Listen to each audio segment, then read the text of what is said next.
Hello, everyone. Well, good morning. It's an early start, right? But okay. My name is Nidhi, and I want to begin with a simple and powerful question. Is my game fun? Well, because if it isn't, nothing else matters, right? It's a question I get to hear from every developer, but it's the hardest one to answer. Why? Because fun is personal. It's fuzzy, but it's not impossible to understand. And that's what I'm going to walk you through today. But before that, why you should be hearing from me? Well, I am the bridge between developers and players, which make me one of the best person to talk about it. Let's get started. Okay, yeah. So let me introduce myself. I'm a game user researcher with a PhD in cognitive psychology. I kind of graduated this month, though I finished it way early. Thank you. So I worked over a decade in cognitive research in academia, and then I entered gaming industry to apply my skills in making games for people. A part of my role is to understand player psychology, their motivations, and differentiate a good game from an amazing game.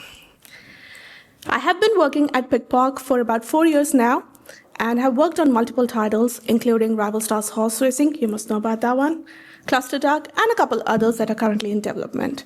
And outside of work, I love talking about brain mysteries, horses, and mystical stuff.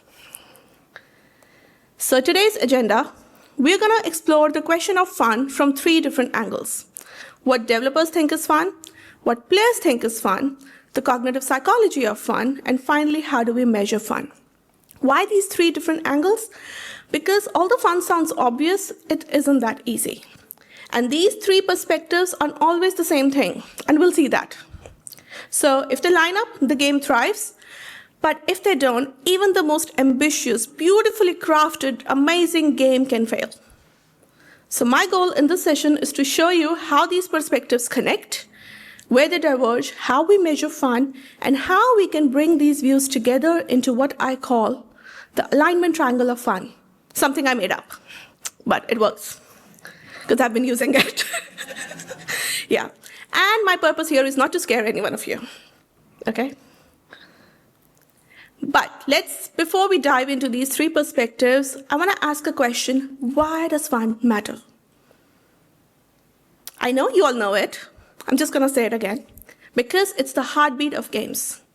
It's fun that drives retention. And it's retention that drives community, revenue, reviews, everything. Without it, players simply don't stay. Think about your own experience as a player, not as a developer. Think about it. How many times have you uninstalled a game just after 10 minutes of playing? And why? Was it mechanics? Was it the graphics? No, because it wasn't fun enough. That's why. Having said so, let's dive into the first perspective. Don't hate me after this one. It's the developer's view. How fun is imagined in design rooms and pitch decks. Okay. Well, in playtest and interviews, every time I work with devs, I've noticed a common pattern. Developers often define fun through design intentions, having smooth controls, polished visuals, clever mechanics. Oh, my player's gonna love this unique thing. Having those engaging loops. How can we design a core loop that's very engaging? They focus more on systems, having new features, unique features, crafting a balance very carefully. They approach fun from a unique vantage point. But what happens is, they often start to live in what I call the development bubble. Let me explain. When they're talking about mechanics, controls, visuals, their conversation sounds like, does the combat feel tight? Are the levels balanced? Is the progression curve satisfying? Sounds familiar? I know. Well, that's a strength, in a way, because they know every system intimately. They practically live and breathe systems. They understand the intended player journey. They optimized every number. They see beauty in those elegant mechanics, in polished art, and Trust me, all of these can contribute to fun, but these are proxies for fun. They can't guarantee fun just because your in-game world is huge, or that system is clever or unique. We assume content is fun, we assume challenge is fun, but not always. So, staying in this development bubble is where many games stumble. Because when you go deep in that development bubble, it can actually blind you to the player experience. So here's the thing, fun doesn't live in your design doc. It lives in player's brain. What feels satisfying to design may not feel satisfying to play. And that gap is where frustration lies. But it's not just the development bubble. There's other thing which developers can often fall into. These are some common blind spots. They're huge, they're many. I'm just gonna cover a couple. So, one of the biggest blind spot assumption they make is designing for ourselves. They think if I love it, so would my players. But that's not true, because you guys are experts in design, in mechanics, but you're not your own audience. I'm gonna talk more about that later when we come to the player's perspective. But having said so, other blind spot is overemphasis on mechanics while underestimating the emotions. So I see devs spending months and months tuning systems. Absolutely love them for doing that. But they forget that players' lasting impression is not that mechanic, it's often how they felt. Did they feel connected? Did they feel curious? Did they feel challenged? That's what is the one blind spot. The next one is more is better trap. More levels, more items, more features, more customization, more currencies, but more isn't always more fun. Sometimes it's overwhelming. Think about you going to supermarket and having to pick a jam from 20 brands. How would that feel? Would it be easier to pick a jam from 20 or 3? You got your answer. The next one is complexity. Often I see them thinking that complex systems means it will create more engaging gameplay. We think that if players have these 47 different skill trees, they'll be more engaged. Maybe, but complexity without a clear purpose often leads to confusion, not fun. The next one of my favorite, because it's something happened recently, is confusing difficulty with fun. They think that if players are struggling, they may be engaged. Well, sometimes, again, I'm going to talk again more on this in a while, but it's not always the case. And lastly, universal fun myth. We sometimes design as if all players want the same thing. But we know that's not true. It's very similar to the first blind spot, designing for ourselves, because we think if we like it, players would too. But player motivations are incredibly diverse. And some want mastery, some want social connection, and others want escapism. I'm just going to talk about this one specifically in a minute, but give it a thought. And with that, we move to players' perspective now. How fun is actually felt and described by real people. Before I start explaining, I want you to take a moment and think about your favorite game, not the one you made, the one you played, and the first one that comes to your mind. And also think about why is that your favorite game? The first thing that pops in your mind. Don't go into that analysis. Okay. Players talk about fun differently. They rarely say, I love that mechanic. Instead, you will find them saying, oh, it felt amazing when I beat that boss. I was just laughing with my friends. For them, fun is emotional. It's joy, it's mastery, it's discovery. It's going in that flow where nothing seems matter, like time is disappearing. It's all about the social connection. Fun for players isn't, again, what's in the design document. It's about what's happening in their minds and hearts when they play. And I bet you were not thinking about mechanics when I asked you why your game is the favorite one. Hopefully I'm right. Okay, and here's when it gets trickier. When I asked about your favorite game, you all wouldn't have said the same name. Right? Because we all have different favorite games, because the players don't define fun in the same way. Different players seek different types of fun. Some want to relax just after work with a light puzzle game, whereas some want challenge. They want that competition. Some love to explore every hidden corner of a world, and others thrive on social connection. These are the intrinsic motivations, something like the desire, the value. So at PickPark, we use this model, Quantic Foundry Gamer Motivation Model. It was developed by Nidhi. It's kind of based on Bartle's clear types, very old paper. But this model showcases 12 different intrinsic motivations, the one in the last two rows, sorry. So for example, say someone driven by achievement. They would like to complete levels. They would like to expand their character, which is a power motivation. Example of certain games would be, let's say, Candy Crush, because of the completion aspect. Whereas someone, let's say, driven by creativity, they would like self-expression and perhaps open world. Example would be Minecraft, Roblox. So we all have different motivations. A system that delights one group may frustrate another. So one-size-fits-all fun doesn't exist. And that's why developers can't just design for themselves. All with me so far? Cool. Okay. So to make a game for players, it's important we align the dev's vision with the player's motivation, so connecting the two dots of the alignment triangle.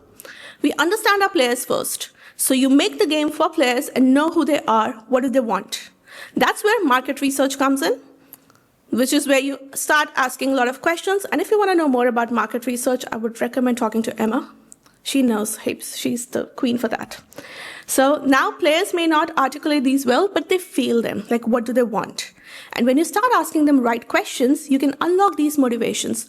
We start by hypothesizing our player motivations and we align them with the experience pillar of the game. And that's when you develop your vision. Let me explain you how these dev vision can land in different ways depending on their blind spot and player expectations with two examples. Both Star Stables Online and Horse Riding Tales are horse games with a very similar vision but different blind spots and outcomes. So Star Stables Online set out to be an MMO horse world built on quest, riding, friendship. The developers assumed that layering story quest and fetch-style tasks would be enough to sustain engagement. But that was their blind spot. Because for many players, those quests quickly started to feel repetitive and grindy. Despite this, Star Stable is a hit game. Why?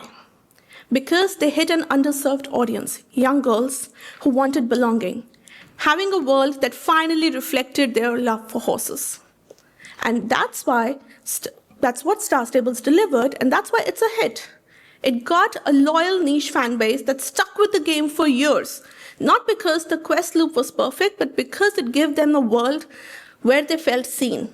It was not the blind spot that made them successful, but them fulfilling players' unmet needs. Now contrast that with Horse Riding Tales. Similar vision, similar dream, horses, open world, friends, but the blind spot here was different. First of all, their core loop was shallow. They focused heavily on taming horses, collecting, but it was little depth afterwards. And it didn't cater to a specific audience. It was kind of aiming for everyone, like young girls and mature audience, but it was too complex for young girls and too shallow for the mature audience. And then monetization leaned heavily into pay-to-win mechanics. So their blind spot, another blind spot was that they assumed that the social play plus constant grinding of this core loop would be enough. And yes, no doubt, the social aspect did keep the communities alive. But this imbalance in the core loop and the aggressive monetization and not understanding what their audience actually wanted, or I would say defining who the audience were, it made a game which could have been thriving into a love-hate relationship.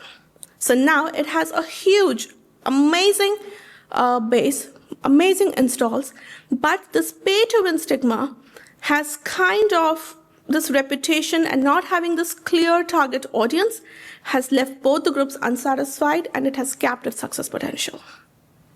So see, the lesson here is that the same dream can land in two different ways. These games remind us that fun isn't just the vision. You have to understand how your players experience the loop. With that, I end the player's perspective, and we move on to the cognitive psychology of fun. Here, this is the base of the cognitive psychology in the alignment triangle. The reason it's at the base because it forms a foundation. You want to know when players consume your game, what your game is doing to them. What's happening in their brain? How are they perceiving it? Do they like it? Do they not like it? All of that. I'm going to give you 3 concepts. The first one being flow. So flow theory is one of the most powerful concepts in psychology. It says that it's a state in which people are so involved in an activity that nothing else seems to matter. It's like the time has disappeared. It's like the experience is so enjoyable that people will continue to do it even at the great cost for the sheer sake of doing it. It talks about the challenge and the skill. And flow happens when challenge perfectly balances with skill. So in games, flow is the sweet spot. Too easy, your players get bored. Too hard, they quit. This reminds me, I was running some playtests last week on a game that involved racing against time. It was a beautiful mode, by the way.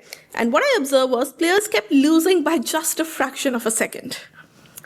At the beginning, it kind of instigated a fire in them to let's keep trying. But after 3-4 times, they were like, nah, I don't know what I'm doing wrong. I'm doing perfectly fine. See, it was too hard, and then just in that moment, the flow was gone. So, when you hit the balance, players just lose themselves in that experience. Think of Tetris, Rocket League, or even a perfectly turned mobile puzzle game. They all thrive because they nail flow. Coming to my second concept is what happens in brain when you play games. Well, games perfectly trigger, so I would say fun. It taps into this concept of brain reward system. So, and games are kind of uniquely positioned to trigger this loop because every level, every collectible, every milestone, every enemy defeated, they all reinforce motivation and trigger the brain reward system. And what happens in this, it's the main element is dopamine that spikes. Its spike is related to prediction and surprise. So whenever, it gets spiked whenever you're surprised, whenever you achieve something, or when your curiosity is rewarded. That's why twist mechanics, unexpected discoveries, anything unexpected, near-miss moments, they all feel exhilarating. So even if you miss your race by just a fraction of a second, it's gonna feel amazing, but not every time. But if rewards or anything is too predictable, the system flatlines. So fun requires the right balance of reward, surprise, and mastery. And good games feed all 3. The last concept is how emotion cements memory. Fun is sticky. We don't remember what happened, but we remember how it felt. If I'm gonna ask you today why your game is, whatever game is the favorite game, you will have a moment that tells you why you keep going back to that game and replay it. These highs stick in our memory and they drive replayability. If you want players to return, you need to design for moments of emotional impact. And for that, you have to know what intrinsic motivations your players have. With me? Okay, I feel like I'm dumping a lot.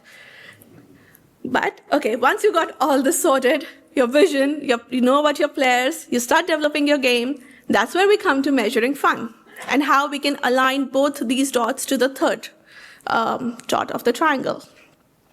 But the practical bit is you can't always ask, was that fun, and expect a useful answer. Because this question is too broad to act on. Measuring fun is subjective. What's fun for one may be bore another one. It's contextual. Fun on the bus might feel different from fun on the home. And it's dynamic. What's fun on day 1 might stale on day 30. So as researchers, we first define what kind of fun is intended, and accordingly, we choose our metrics.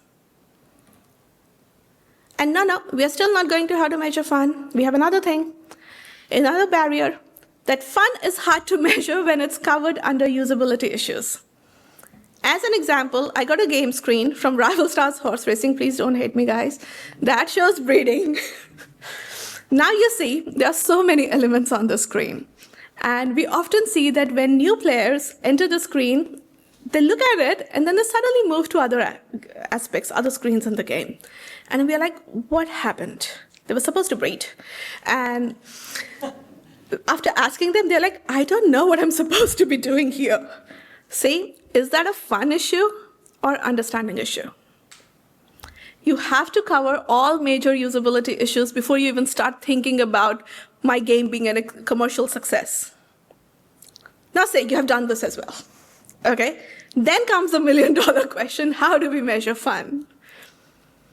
Well, fun is notoriously slippery, but you can capture it through a mix of methods. Rather than relying on one method because it's not going to give you enough detail, I suggest you triangulate on what players do, what they say, and what they feel. You focus on what they're doing through their in-game behavioral metrics like session length, at what point they're dropping off, their progression rate, and you observe them while they play. This will tell you where do players linger, quit, or repeat actions. It will tell you where the fun rises or collapses, but it will not tell you why. For that, you have to combine their behavior with what they're saying and what they're feeling. So we use interviews, think aloud protocols, surveys to have players narrate their own experience. We ask them certain questions to kind of uncover what is it they're expecting, what is it their motivations are, what do they like or not like. Then we get to know what they're feeling through, again, observing them silently when they play, and we watch out for their emotional reactions like laughter, frustration, or even just silence. And you could also use, if you like a high-tech person, you could also use biometrics data like heart rate, eye movements. This will give you physiological cues that players can't even, deny. It will tell you, let's say, eye movements. It will tell you what captures and holds their attention while they're playing. You can also, using this, you can map their emotions over time, tracking moments of their peak excitement, tension. It will give your game's emotional arc. But by triangulating, you can get a clear picture of fun in game, and it will give you a clear action point. So say players might say they love a challenging boss fight. Okay, that's what they're saying. But you observe in your data that 60% actually quit at that fight. Now, why is that? Is it because they lied to us? No. But then we use their observational, what's the feeling? And it shows they were frustrated. It's because it was too challenging that it broke the flow, it broke the immersion. So when you triangulate, you get to a point, a design problem that you can solve.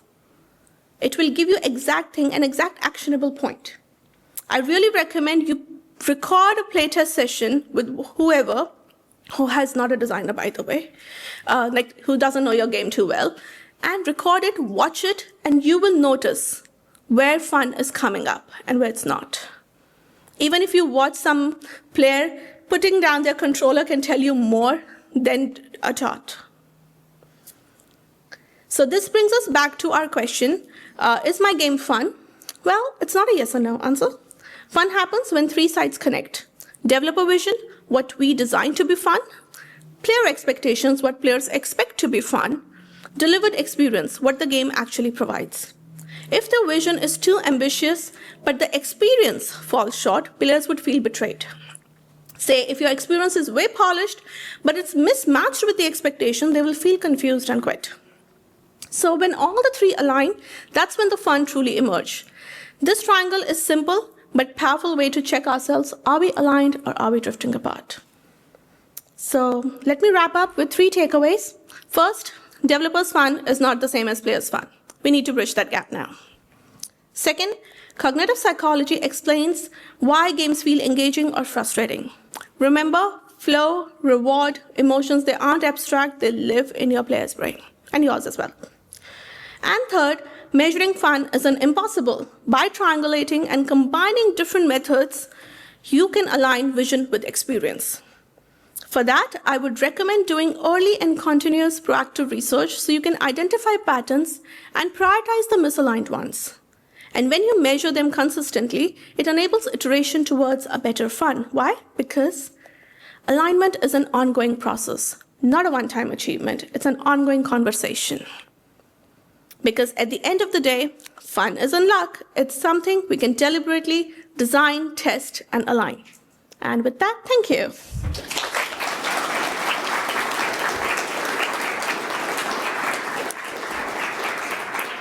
So, questions?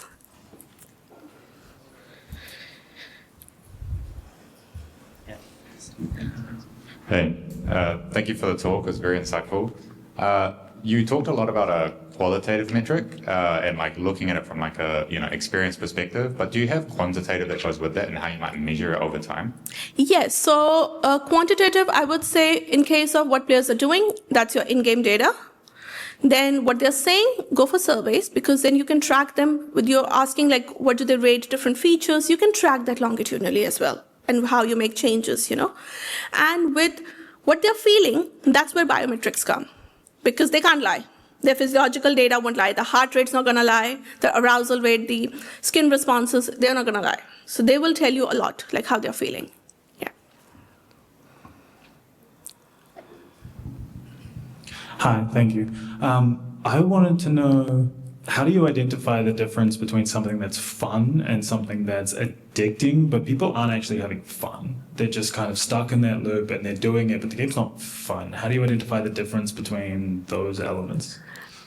When you observe them, let's say you let them play without any, your constraints, like let them play and you start observing them. Even if they're playing, you will get to know their facial expressions. Like, why are they coming? And then you have to also understand, is it the game that's telling them? Like, for instance, they don't like a certain mission in a story, okay, some story mission, but they can't progress. There are so many other elements that are in the game that they enjoy. They just don't like that. You will see in your analytics data that most of players would actually skip that until they can't. They have to return. I've seen them in the longer playtest sessions that's what players do. They go, they see, they're like, I don't want to breed, for instance, breed horses, because I work on horses. So that's the only examples I can right now think of. So they're like, I don't want to breed horse. They go, they do racing, stuff. Until then, they're like, I don't have resources. Now I have to finish that story mission. So they come back. So that's how you identify that this is a thing that they're not even enjoying. But because it's the addiction towards the other elements that the game is forcing them to. Does that answer the question? Yeah.